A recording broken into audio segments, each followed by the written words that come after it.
Deuxième règle à savoir, quand on parle de provision, on a la possibilité de réaliser un ajustement à la hausse. Nous avons dit tout à l'heure que les écritures ou bien la provision n'est pas quelque chose d'irréversible. On a la possibilité de faire des corrections, soit pour augmenter le montant de la provision, soit carrément le diminuer ou encore l'annuler, l'effacer. Donc, quand est-ce qu'on a le droit de réaliser un ajustement à la hausse? C'est quand la nouvelle provision est supérieure à l'ancienne provision. La nouvelle provision, c'est quoi? C'est toujours la différence entre la valeur d'entrée et la valeur actuelle. Je fais une comparaison entre les deux. Quand je vois que la nouvelle provision est supérieure à l'ancienne, dans ce cas-là, il faut apporter une provision supplémentaire, doper davantage la protection par la provision et en apportant la différence entre la nouvelle provision et l'ancienne provision. Et toujours, bien sûr, en respectant les mêmes comptes. La classe 6, la contrepartie, c'est le fait de créditer la classe 2 pour dire c'est un amoindrissement de valeur. Et puis, troisième règle, l'ajustement à la baisse. Donc, les provisions peuvent également connaître des baisses. Et dans ce cas-là, qu'est-ce qu'il faut faire? Toujours, je compare nouvelle provision et ancienne provision. Quand je constate que la nouvelle provision est inférieure à l'ancienne provision, dans ce cas-là, il faut réduire la provision en faisant le contraire. Le contraire de l'augmentation, c'est la réduction. La réduction va se faire cette fois-ci avec un compte de la classe 7. Parce que pour pouvoir éponger la classe 6, effacer un petit peu, réduire la contenance de la classe 6, on va utiliser la classe 7. Et dans ce cas-là, on va contrepasser donc la diminution de valeur pour dire non, on est en train d'effacer la diminution de valeur précédente via un compte de la classe 7 qui s'appelle reprise sur provision pour dépréciation.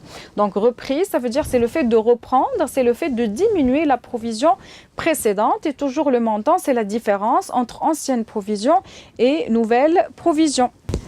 Pour pouvoir concrétiser et pratiquer les provisions, je vous suggère de commencer par les immobilisations financières. Donc, qu'est-ce qu'on entend par une immobilisation financière? Ce sont des titres en général, à part le cas des prêts, ce sont des titres détenus par l'entreprise pour une durée supérieure à 1 an. Ces titres peuvent être soit des actions, soit des obligations. Et bien sûr, quand on les achète, c'est pour pouvoir les garder pendant plusieurs années. Et dans ce cas-là, bien sûr, ils vont générer des revenus financiers pour l'entreprise sous forme soit de dividendes pour les actions, soit d'intérêts pour les obligations. Donc, quand on achète des titres pour spéculer, pour tout simplement chercher à les vendre dans l'exercice en question, dans ce cas-là, le remplacement, ce n'est pas le haut du bilan, sous forme de titre de participation, mais c'est vers le bas du bilan, sous forme de TVP, titre et valeur mobilière de placement. Ça fait partie de l'actif circulant. Alors maintenant, quand je constate que le cours boursier actuel est supérieur au prix d'achat unitaire, c'est-à-dire supérieur à la valeur historique, la valeur d'entrée. Dans ce cas-là, il n'y a pas de dépréciation potentielle, il n'y a pas vraiment de diminution latente de la valeur des actions ou bien des titres de manière générale. Dans ce cas-là, bien sûr, il n'y a aucune provision à apporter, d'accord, dans la comptabilité de l'entreprise. Donc, quand est-ce qu'on parle de provision? Quand est-ce qu'on a le droit d'enregistrer les provisions? Uniquement quand on constate que le cours actuel a baissé par rapport à la valeur d'entrée. C'est-à-dire, il y a cette dépréciation de valeur, d'accord, des actions ou bien des obligations détenues par l'entreprise. Dans ce cas-là, bien sûr, on est en droit, on a la possibilité de constater une provision, d'accord, dont la valeur, ça va être la différence entre le cours d'achat et le cours actuel, d'accord, et le tout, entre parenthèses, fois la quantité, surtout, bien sûr, quand on parle d'actions et d'obligations, on a toujours, d'accord, plusieurs unités, pas forcément une seule action, une seule obligation, donc une certaine quantité. Dans ce cas-là, bien sûr, il faut pondérer, il faut multiplier par la quantité du sous-jacent pour, bien sûr, pouvoir apprécier la valeur globale de la dépréciation. Par la suite, l'entreprise, c'est-à-dire l'année suivante, les exercices suivants, a le droit de faire des ajustements à la hausse et à la baisse pour pouvoir, bien sûr, tenir compte de la correction de valeur de la dépréciation.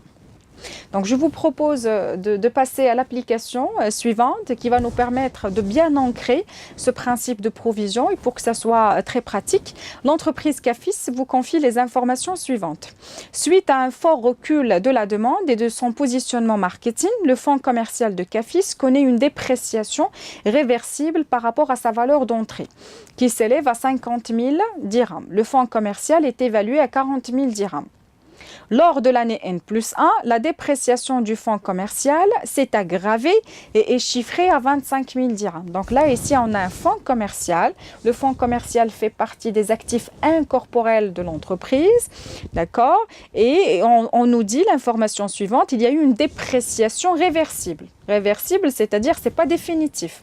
Donc on peut admettre soit la correction à la baisse, soit la correction à la hausse de cette dépréciation. Ce qui va bien sûr nous pousser à penser à la provision et non pas à un amortissement. Donc, par rapport à sa valeur d'entrée, la valeur d'entrée s'élève à 50 000 dirhams et aujourd'hui, on a estimé la valeur de notre fonds commercial sur le marché et cela s'établit à 40 000 dirhams. Donc, 40 000, c'est inférieur à 50 000. Donc, il y a dépréciation probable.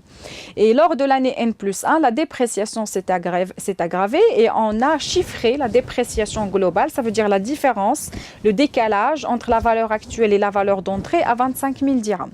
Et puis, pour voir un petit peu le cas des titres de participation, lors de l'exercice N, CAFIS a acquis à des fins de participation un portefeuille de 100 actions pour une valeur d'entrée de 12 000.